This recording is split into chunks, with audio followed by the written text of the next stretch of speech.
The 5th episode of TADC came out around a month ago, and ever since then there has been a huge wall of discourse regarding Ragatha. And quite frankly, I am pissed. I'm pissed about the way people are interpreting her character, the scene she's in, and the extent to which the discourse has dominated pretty much every crevice of the fandom. It's either A, Ragatha is an evil, conniving manipulator, or B, she's a perfect, innocent victim. So in this little rant video, I'm gonna talk about that. Is she an innocent victim? Is she perfect? Completely perfect? Nah, it's neither. Her biggest flaw is not that she's evil or a manipulator. Oh, and by the way, this is kind of an informal rant, so I'm sorry if it goes on for too long, or if it's not well written. I don't think her biggest flaw is that she's an evil, conniving manipulator. I think her biggest flaw is that she's conflict avoidant. She's so conflict avoidant that accidentally she causes harm to her relationships. She's so hesitant to harm anybody, even at the expense of herself, and inadvertently, by extension, the expense of others. For example, we can see in the episode 6 trailer, like almost immediately, as soon as Jax gets a gun, he shoots Ragatha, like point blank, just shoots her. But even so, Ragatha picks out the smallest gun out of the pile. He's extremely terrified and even hesitant to inflict harm on others.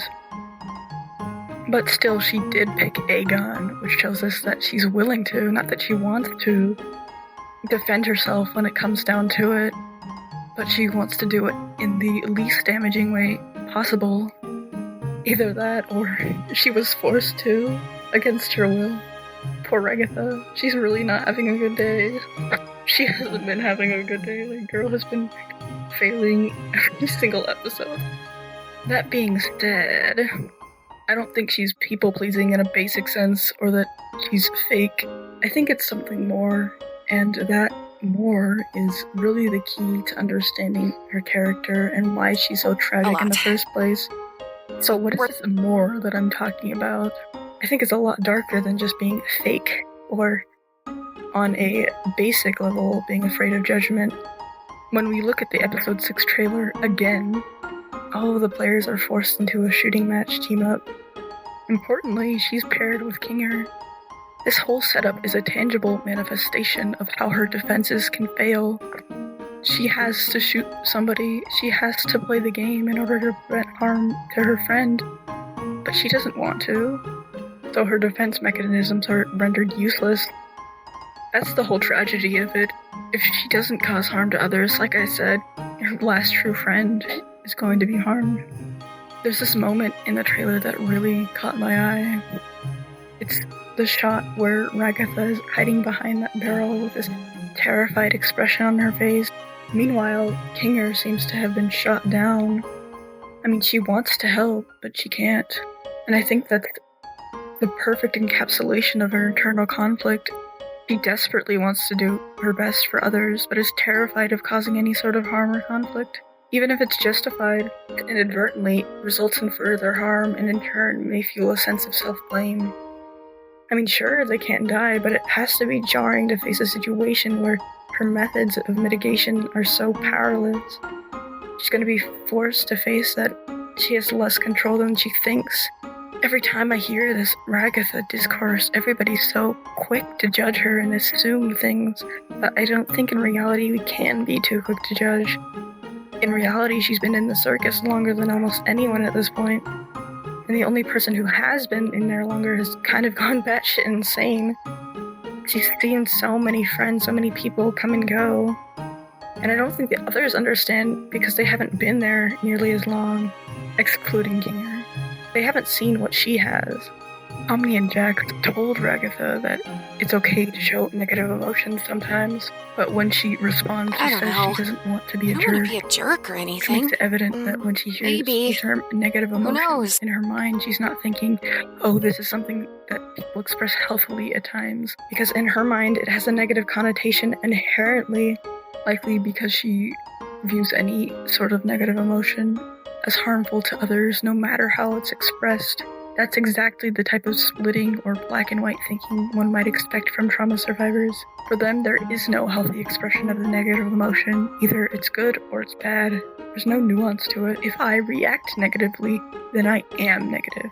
Then I am bad. That's the mindset. But what are the implications of internalizing negative emotions as something inherently bad? And why does she place herself in the over-responsible role as the emotional caretaker of the entire group? Perhaps maybe she could have once been pushed to her limit, and it caused harm to somebody she cared about. So she resigned herself to never showing the bad side of herself again. The alternative stance is that her sense of over-responsibility might have come from her upbringing and was possibly amplified once she was placed in the circus. It's just speculative, but it could be a convergence of those factors over just the one. I think the point is, regardless of how it happened, we can't really judge her on the way she acts. We don't know the full extent of the brutality of the circus.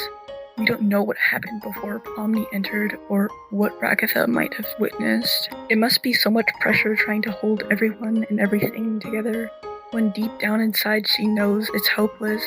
She knows she's falling apart. I mean, let's face it, it's probably terrifying. Desperately trying to hold at least a little control, some sort of grip on what's going on, to prevent the terrifying inevitable of an unjust situation. Abstraction was its own madness, but the real madness was living to see all of it.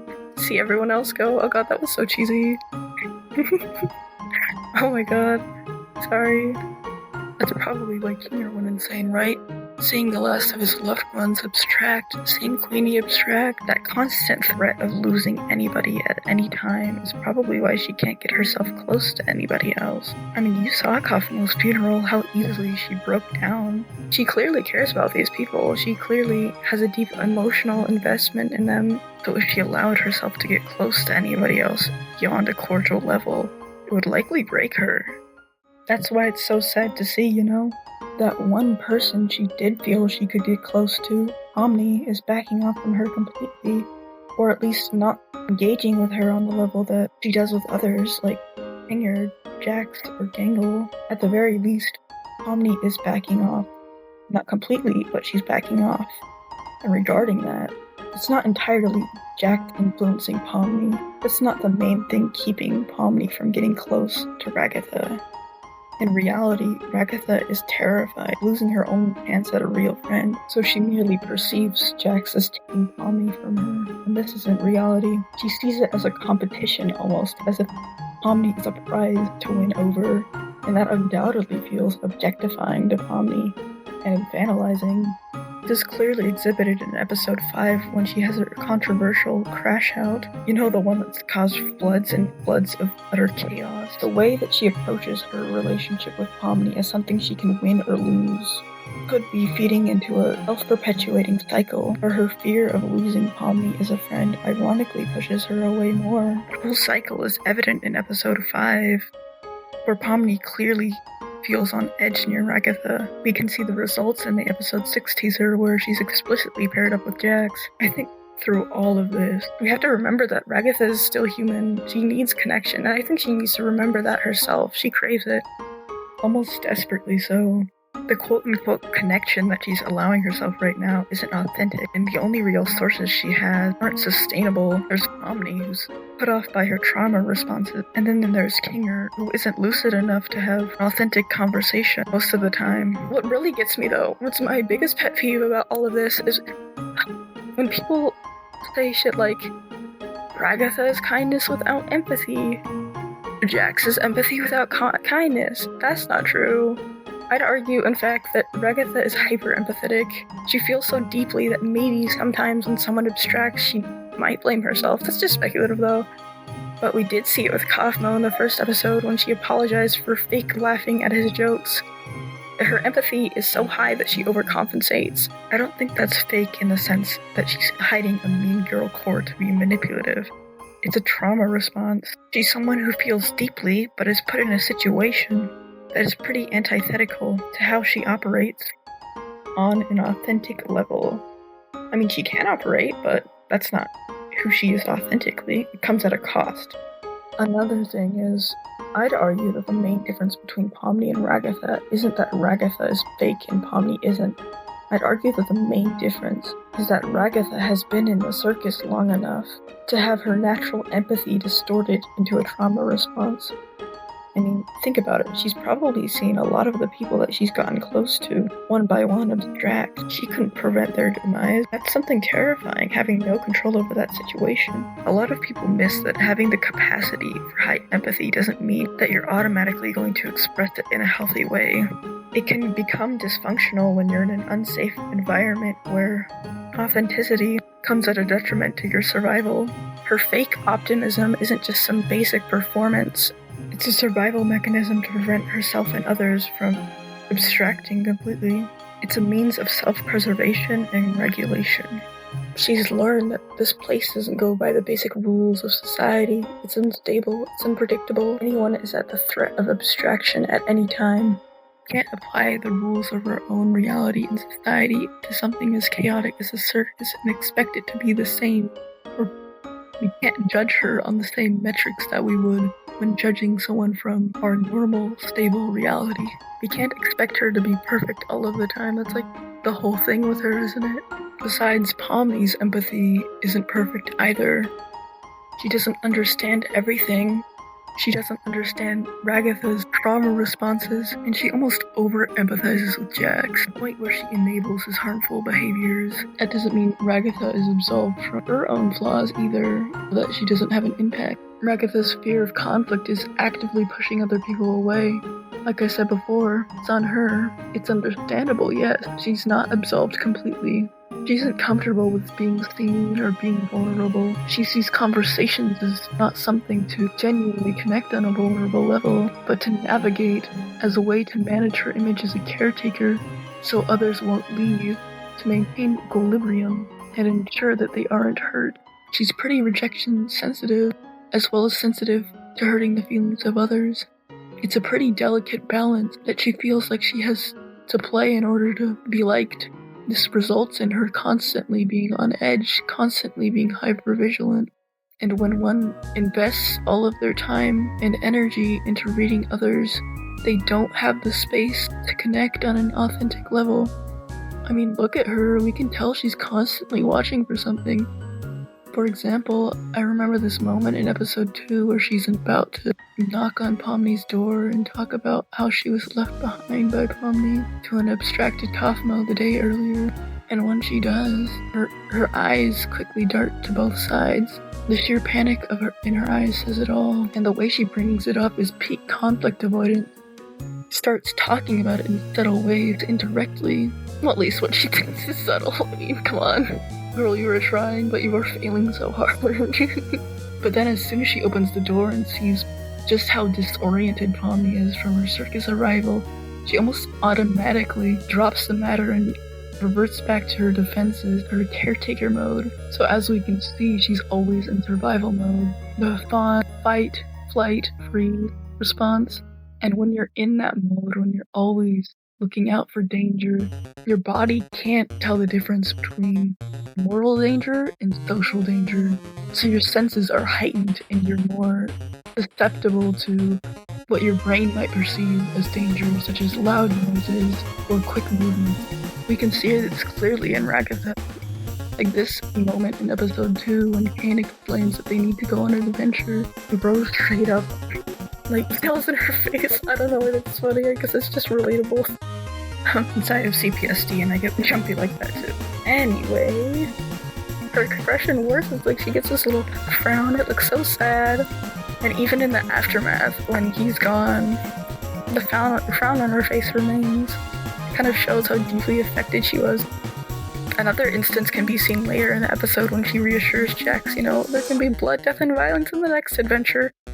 He lunges himself at her, and she shows that same sort of sad expression from earlier. Going back to my earlier point about the way she views social interactions as almost a game that she's constantly in risk of losing, where people's approval can be taken away at any moment if she doesn't perfectly adhere to her facade.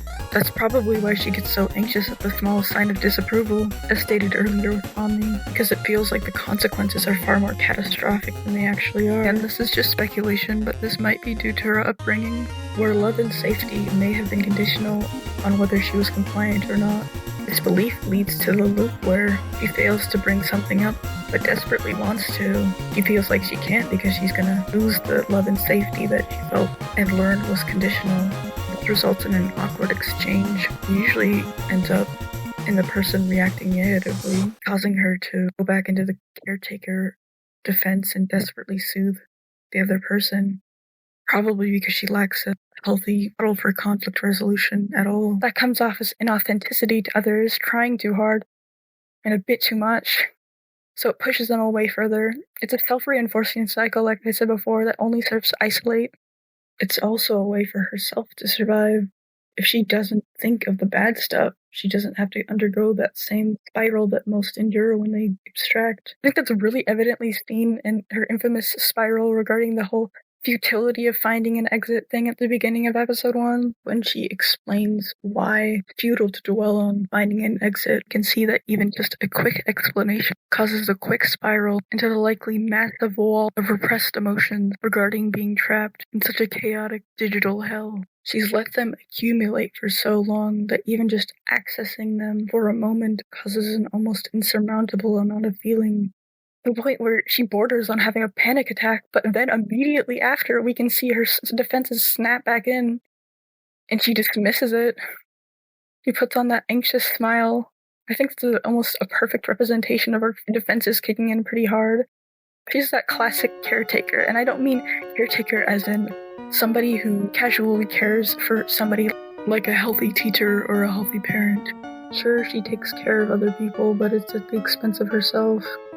That's what I mean by caretaker. Someone who takes care of others through a facade of optimism because she feels her core self is inadequate, while desperately wanting to be cared for and cared about, but she feels too anxious and avoidant to bring it up because it reads as danger. And when she does receive that care, that proper care, she feels selfish for it. Like I said before, the caretaker role is, sure, it can be rooted in empathy, but it's about survival. And that's why she has an advantage. Ragatha has an advantage in her environment. Because likely, as a child, she had to placate to survive, developed a false survival self that could withstand her environment. And that's what's so sad about it. When you live in an environment like that for so long, your authentic self is discouraged at every moment. You don't have opportunity to develop healthy relational models for authentic self. The person you were before erodes slowly, day by day. It's the point where you're terrified that there's nothing left at all. That underneath the facade, underneath the mask, there's nobody left. Sure, you've survived the horrors of your environment, but at what cost? What can you say? What are you other than a survivor? How do you even live? How do you even relate to other people when you don't even know who you are? At the same time, you internalize the only way to stay safe or remain in good standing with others is to latch on to that mask or persona. And maybe that might be what's going on with Ragatha. Growing up with a mother who constantly guilt-tripped her and yelled at her probably necessitated a strategy where she had to constantly manage her mother's emotions in order to prevent that outcome from happening. With the guilt tripping, she probably was made to feel responsible for the way she reacted in the first place. Her mother, I mean. That survival self isn't infallible. The mask has cracks in it. She's diving deeper and deeper into her defenses to her detriment. In the end, it's a dysfunctional adaptation, not really meant to last so long. Thank you for watching. If you have anything else to add it in the comments below. If this gets any views.